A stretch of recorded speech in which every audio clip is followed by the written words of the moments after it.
तुम्ही सर्वांनी आजपर्यंत मला खूप प्रेम दिलेलं आहे, त्याची उतराई होण्यासाठी नक्कीच आपण सगळ्यांनी प्रेम दिलं पाहिजे। आणि तुम्ही मला ही संधी द्याल ही आशा बाळगते। तात्यासाहेबांची मला या त्यांना प्रकर्षण आठवण येते। पवार कुटुंबातल्या तात्यासाहेबांनंतर काटेवाडीतल्या प्रत्येक घरामध्ये प्रत्येक उंबऱ्यात जाण्याचं भाग्य मला लाभलं। त्या तिथल्या प्रत्येकाच्या कुटुंबाशी नाळ माझी जोडली गेली आणि तुमचं हे भरभरून मिळालेलं प्रेम, ही साथ मला इतकी वर्ष सामाजिक काम करण्यासाठी ऊर्जा देत राहिली। आणि काटेवाडीच्या या कामानंतरच मी पुढे अनेक गोष्टी केल्या। काटेवाडीतल्या आपल्या कामानंतर आपल्याला निर्मल ग्राम पुरस्कार मिळाला, ग्राम स्वच्छता अभियान पुरस्कार मिळाला। बाकी तर आपल्याला अनेक जिल्हा, तालुका, विभागीय स्तरावरती सगळ्याच प्रकारची बक्षिसे मिळाली होती। आपल्याला इको विलेजचा दर्जा मिळाला, जो की भारतातला एकमेव हा एक वेगळ्या प्रकारचा पुरस्कार होता। आणि नंतर मग मी पुढे बारामतीला गेले, टेक्सटाईल पार्कचे अध्यक्ष झाले। त्याच्यानंतर एन्व्हायरमेंटल फोरम तर्फे मी पर्यावरण काम सुरू केलं। पण माझ्या कामाचा मूळ पाया हा माझ्या काटेवाडीने दिला।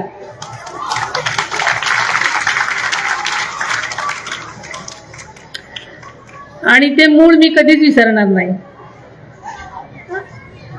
आणि ती ऊर्जा, ती शक्ती, ते पाठबळ तुम्हा लोकांमुळे दिले। सुरुवातीला सगळ्यांना वाटत होतं की ही पवारांच्या घरातली सून किती दिवस इथे टिकणार आहे। पण नंतर जेव्हा काम करायला लागले, माझी चिकाटी दिसली, तेव्हा काटेवाडीतल्या सगळ्यांनीच माझी मनापासून साथ दिली। कारण त्यांना लक्षात आलं की मी जे करते ते त्यांच्या भविष्यासाठी, त्यांच्या मुलाबाळांसाठी, त्यांच्या पुढील आयुष्यासाठी, नक्कीच त्यांच्या भविष्यासाठी चांगल्या गोष्टी करणार आहे किंवा चांगल्या गोष्टी घडणारी आहे। आणि तेव्हा तर मी बारामतीत पण राहत नव्हते किंवा काटेवाडीत राहत नव्हते, मी मुंबईहून यायचे। आणि माझी चिकाटी बघून आपण सर्वांनी अगदी मनापासून साथ दिली आणि आपण हे सगळे जे दिसतात ते बदल घडवू शकलो। त्याच्यामुळे आज आपली सगळ्यांची मुलं शिकली, आपल्या मुली चांगल्या घरी गेल्या, चांगल्या घराच्या मुली आपल्या काटेवाडीमध्ये आल्या आणि एक चांगल्या प्रकारचं राहणीमान जगणं आपण इथे आज सगळेजण वावरतोय। आणि खरोखरच याचं मला समाधान आहे। जास्त काय मी बोलणार नाही, आपल्याच गावामध्ये अजून काय बोलायचं, पण आपल्याच माणसांनी नेहमीच कौतुक केलेलं आपल्याला आवडतं की नाही। आणि तुम्ही आज एवढं स्वागत केलं माझं, काहीच कारण नाही। पण आता खूप दिवसांनी भेटल्यामुळं सगळ्यांनाच ते खूप छान वाटत होतं।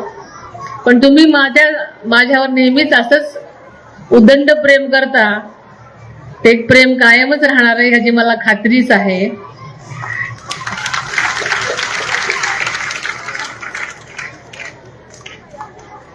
हे शेवटपर्यंत असंच असणार आहे आणि हीच माझी ऊर्जा आहे।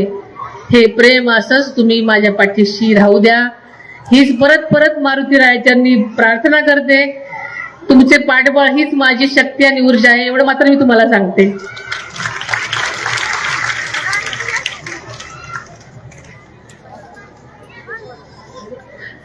आदरणीय दादांवर तर तुम्ही सगळेजण अनेक वर्षापासून प्रेम करता, ते तर तुमचेच आहेत। पण तुमची मी सून असताना सुद्धा तुम्ही माझ्यावर जीव लावला खास करून। आणि याला उतरे होण्यासाठी आम्ही नक्कीच शर्तीचे प्रयत्न करू। नेहमीच दादा बारामतीकर, काटेवाडीकर आपली सगळी जनता यांच्या अडीअडचणी सोडवण्यासाठी सतत ते प्रयत्न करतच असतात आणि इथून पुढे त्यांचा हा नेहमीच प्रयत्न राहील. दादांना सगळ्यांनी हीच साथ कायम देण्याची आवश्यकता आहे. तुम्ही देतच आहात, देतच राहणार याची खात्री पण आहे आणि तुम्ही द्याल ही आशा बाळगते. तुम्ही सर्वांनी आजपर्यंत मला खूप प्रेम दिलेलं आहे, त्याची उतरही होण्यासाठी नक्कीच आपण सगळ्यांनी प्रेम दिलं पाहिजे आणि तुम्ही मला ही संधी द्याल ही आशा बाळगते. तुम्ही खूप खूप सगळ्यांनी जे स्वागत केलं, जो आधार दिला त्याबद्दल मी सर्वांचे धन्यवाद मानते. आज या निमित्तानं सगळ्यांची भेट झाली त्यामुळे खरोखरच समाधान वाटलं. सगळेच वडीलधारी मंडळी पण आलेली आहे, छोटी मुलं आले, तरुण मुली आल्यात, नवीन सुना आलेल्या आहेत. कारण बऱ्याच जणांना जरी वहिनी माहिती असल्या तरी प्रत्यक्ष बऱ्याच जणींनी बघितलं नव्हतं, त्याच्यामुळे सगळ्यांचीच भेट झाली. मला मनापासून समाधान वाटलं. सगळेजण पैठणीच्या आतुरतेमध्ये आहेत. आपण आता शेवटचा जो भाग आहे तो आपण नक्कीच संपवू. नक्की खूप सगळ्यांना मजा आली असेल. आपण आता इथेच थांबते. हे प्रेम असंच कायम राहू दे हीच तुम्हा सगळ्यांना विनंती करते आणि थांबते.